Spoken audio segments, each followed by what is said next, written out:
Hello, my all dear students. Welcome to online class.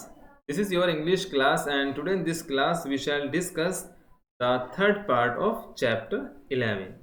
The name of the chapter 11, The Tragedy of Titanic. बच्चों, आज की video में हम आपके chapter 11 जिसका नाम है द ट्रेजिडी ऑफ टाइटैनिक का थर्ड भाग पढ़ने जा रहे हैं।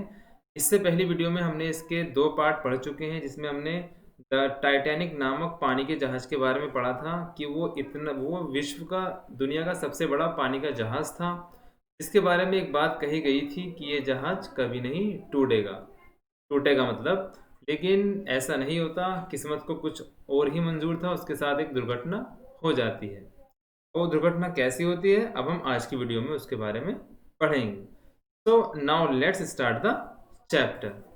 सभी बच्चे ध्यान से अपनी बुक ओपन करेंगे, ध्यान से इस चैप्टर को मेरे साथ साथ पढ़ेंगे। So let's start the chapter. But soon the illusion was over.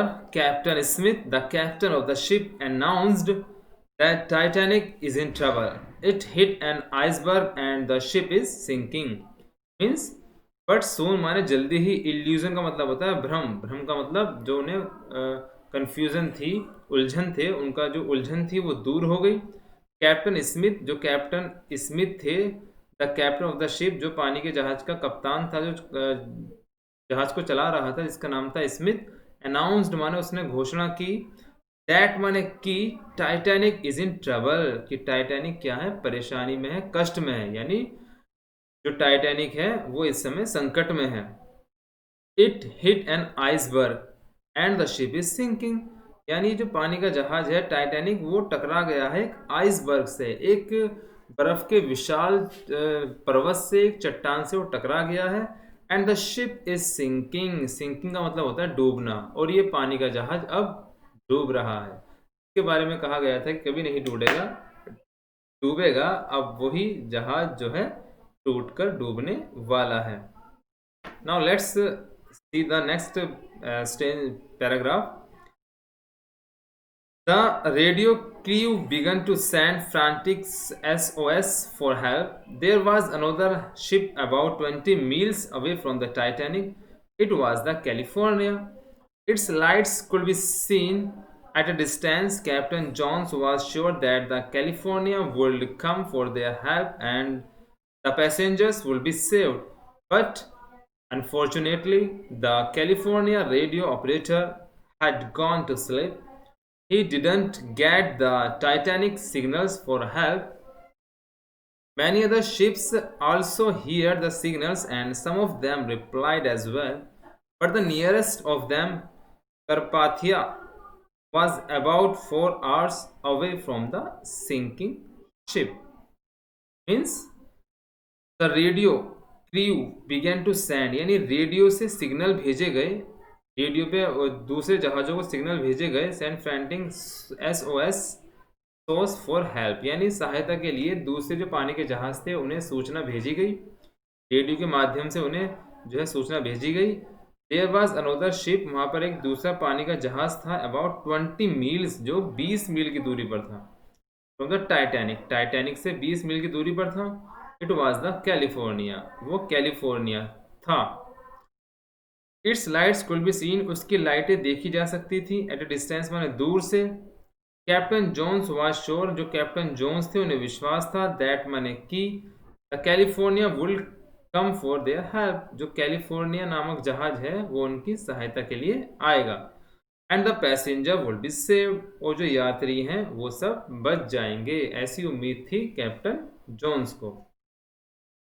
He did not get the Titanic signal for help.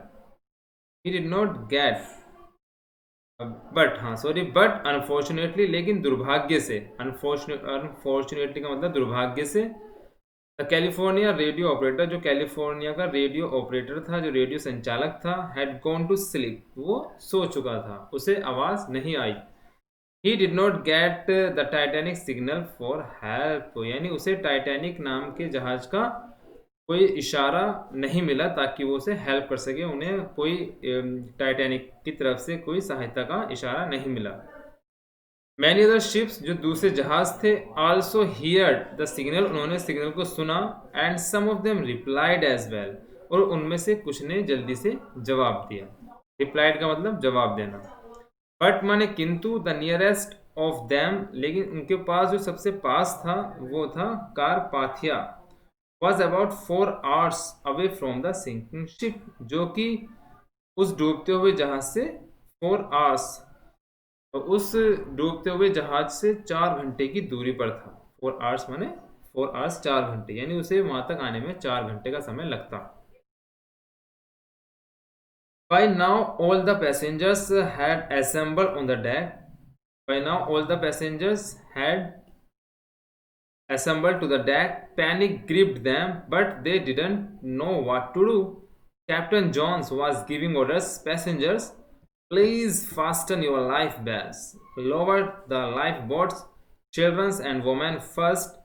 The crew lowered the lifeboats, but it could hardly accommodate only a few hundred people as against the total 2,224 people on the board.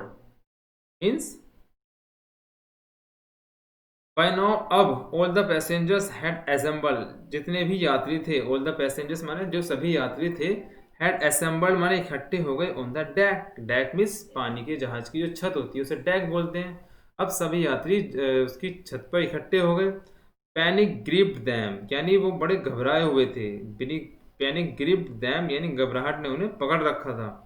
But they did not know what to do, लेकिन वो नहीं जानते थे कि वो क्या करें।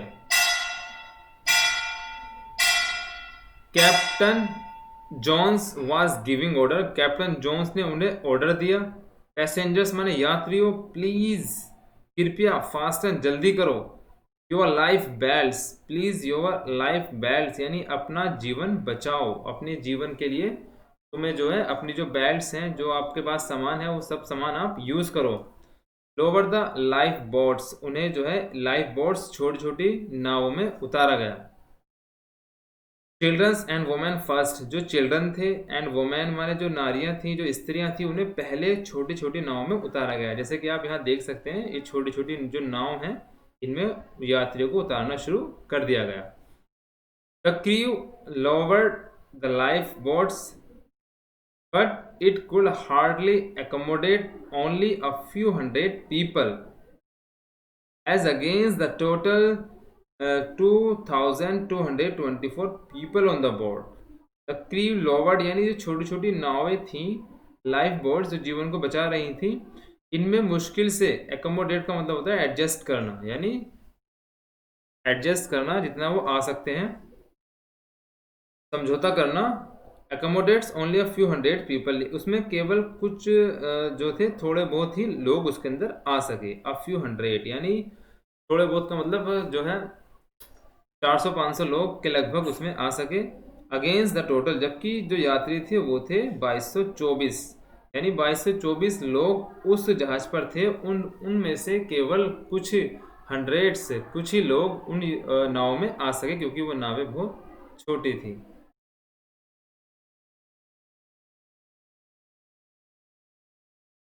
The Carpathia sailed fast, but even then it took her 3 hours to reach the exact spot. Means the Carpathia, जो कारपैथिया नामक पानी का जहाज था, वो बहुत फास्ट, बड़ी तेजी से तैर रहा था। बट इवन देन, लेकिन उसे इट टुक हर 3 hours, लेकिन उसे 3 घंटे पहुंच गए to reach the exact spot, यानी जिस स्थान पर वो टाइटैनिक नामक जहाज डूब रहा था, उस स्थान पर पहुंचते पहुंचते उन्हें 3 घंटे का समय लग गया। But there was no trace of the Titanic, लेकिन उन्हें टाइटैनिक नाम का जहाज नहीं मिला, क्योंकि वो डूब चुका था। Not even the life boats, जो लाइफ बोट्स थी, छोटी छोटी नाव थी, वर विजिबल, वो भी गायब हो चुकी थी, पता नहीं कहाँ कहाँ चली गई थी। द अनसिंकेबल टाइटैनिक हैड संक, यानी जो ना डूबने वाला टाइटैनिक जहाज था वो अब संक माने डूब चुका था। After a lot of search, यानी बहुत कोशिशों के बाद, one of the lifeboats was seen, one of the lifeboats यानी छोटी नावों में से एक नाव उन्हें दिखाई दी। During the lifeboats and their passengers were brought aboard the Carpathia, यानी जो लाइफ बोट्स थी, जो नावें चल रही थी, और उनके यात्रियों को, पैसेंजर्स माने यात्रियों को, वह ब्रॉट अबोर्ड द कारपैथिया, कारपैथिया नामक जहाज ने अपने ऊपर चढ़ा लिया। In all 711 passengers were saved, but another 1,513 people had died in the worst tragedy happened so far in the history of sea voyage. Means in all 711 यानी 711 यात्री, 711 जो यात्री थे उन्हें बचाया गया। बट अनोदर, लेकिन जो दूसरे थे 1513 जो लोग थे, हैड डाइड, वो मर चुके थे, इन द वर्स्ट ट्रेजेडी, इस दुखद दुर्घटना में वो मर चुके थे। Happen so far in the history of sea voyage, यानी समुद्र की यात्रा के इतिहास में, हिस्ट्री में ये सबसे भयानक, सबसे खतरनाक एक दुर्घटना थी, जिसमें 1513 लोग जो है पानी में डूब चुके थे। So your chapter has finished now. There are some word meanings. You should also learn this meaning. Suppose excited का मतलब उत्सुक होना, voyage माने समुद्री यात्रा, sensation माने सनसनी, इनोर्मस माने विशाल, वास्ट माने व्यापक, स्मूथ माने होता है शांत, रीजन माने क्षेत्र, आइसबर्ग माने हिमशैल यानी बर्फ के पहाड़, अनकंसर्न माने होता है उदासीन, रिब्ड माने लहराया, कोलिजन माने होता है टक्कर, इल्यूजन माने होता है भ्रम या कंफ्यूजन, विजिबल माने होता है दृश्य, देखना, ट्रेजेडी माने दुखद घटना, वोएज माने होता है यात्रा। तो बच्चों, आप सभी को इसके वर्ड मीनिंग भी याद करने हैं और इस चैप्टर की अच्छे से रीडिंग भी करनी है। इस चैप्टर के नोट्स आपको अगले टर्न पर सेंड कर दिए जाएंगे। That's all and thank you.